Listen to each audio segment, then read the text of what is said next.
I am 64 years old. My first job was working at a library at 14 as a page, and that's when I discovered James Baldwin.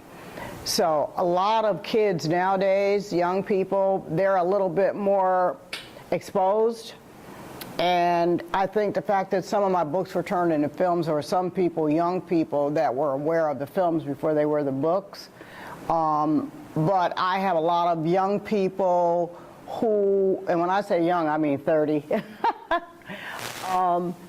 who say that, you know, one of the things that I did was help them accept their own voices and realize that they can tell our stories in their own voices, and for that they are grateful. And I'm grateful. I believe that at any age you can pretty much invent or reinvent yourself. A lot of us are bored or tired, and I think a lot of us really need a boost, and some of us are afraid to. I raised my son, for the most part, hard-handedly. He is 31 years old now, Stanford University graduate, I'm proud to say, and he's a musician, and he's a little hesitant about, oh, Mom, I don't know if I'll be able to make my living doing this, and I said, you're doing fine. You know, you don't have to be Bow Wow or, you know, what's his name, Drake. You do this on your own terms and at your own pace and at your own level. And I feel that way about a lot of people who are trying to find their way.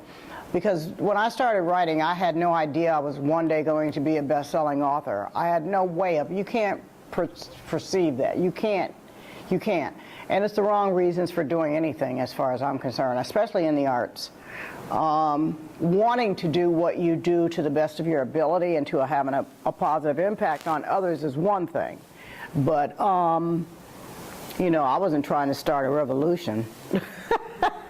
I just wanted people to feel good about the stories that I was telling.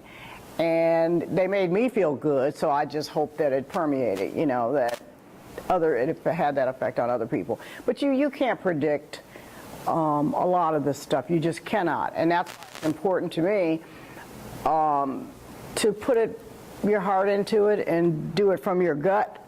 And chances are, as long as you have a positive effect on other people's lives, I don't think it should make a whole lot of difference if it's 1 million, 25, or 500. You know, that's the whole point. I think, without sounding corny, I think that's what God put us here to do.